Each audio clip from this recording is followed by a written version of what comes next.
Sir Leftfoot, the son of Chico Dusty. Big boy. It's so freaking hot. I need something to cool me down. Maybe this'll work.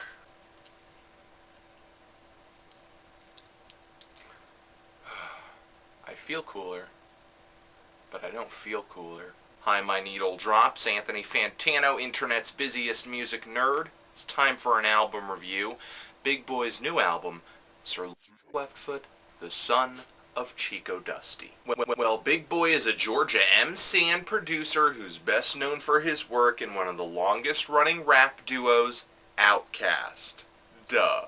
And I, like many of you, had my early years peppered with hits like Bombs Over Baghdad and So Fresh, So Clean, and of course, Miss Jackson. But their early stuff, like is just a hip-hop classic. Really beefy drum beats, heavy bass, and memorable samples from 70s funk and soul. And of course, Andre and Big Boy at the time were just standout personalities with abrasive words, but they didn't really dip into the world of gangsta rap.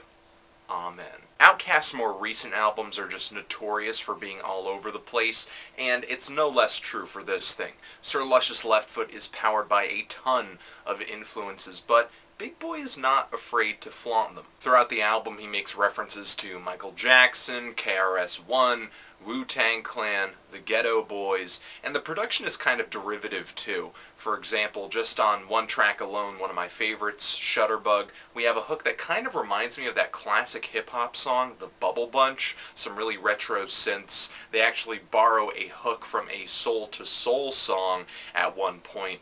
Back to life. And the beat on this song, the rhythm sounds eerily close to Jaquan's Tipsy. It's really tough to keep this album review at a certain amount of time, but still do each song justice because every track kind of goes in a different direction. This album is pulled all over the place, not only by its guest MCs and singers like the alt-rap band Vonnegut, Janelle Monáe is on here, Jamie Foxx, George Clinton, just to name a few. But there's also little to no cohesion in the production department too. We have beats from Organized Noise, who of course have been there since the beginning of Outkast's career, Mr. DJ, Little John, Andre 3000, Scott Storch, and those are just a couple names that you'll see in the production credits. And this leads to a lot of inconsistency, which is kind of refreshing at first, hearing a lot of different things, kind of like a tapestry.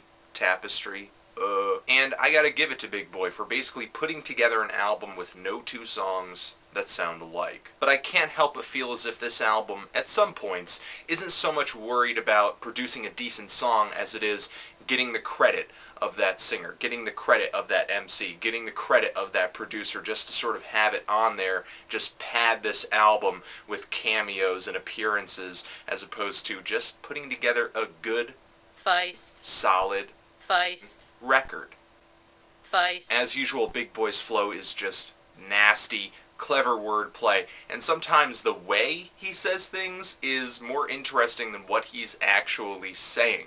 Just manipulating words to make rhymes fit, make syllables fit together. Out of all the things that I might not have liked about this album, I have to say that Big Boy's rhymes, his presentation, his personality, aside from a little bit of tough guy bullshit, not a lot of complaints. This album, as atypical as it is too typical of a story for me, because the first few tracks on Thing are fantastic, I'm loving it, but it just turns into a drought in the middle, in the vicinity of the track Tangerine. In that second third of the album, Big Boy is still rapping like a champ, but I'm really not digging the songs or the production all that much. Some tracks get really sappy, while others just flaunt obnoxiously bad hooks, and on a few spots with this album, it feels as if the weight of the world is just put on the guest singer or guest MC's shoulders to sort of carry the whole track, but it's just not working. However, the LP does redeem itself with 2009's Shine BLOCKAS,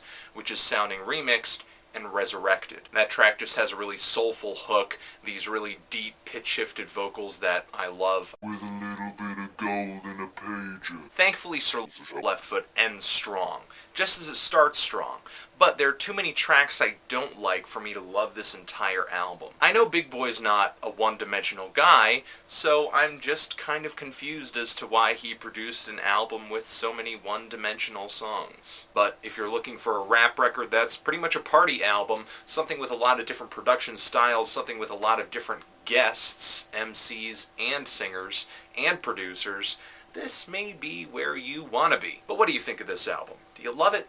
Do you hate it? And why? Let me know. Anthony Fantano here, The Needle Drop. Big Boy, thanks for watching. Forever.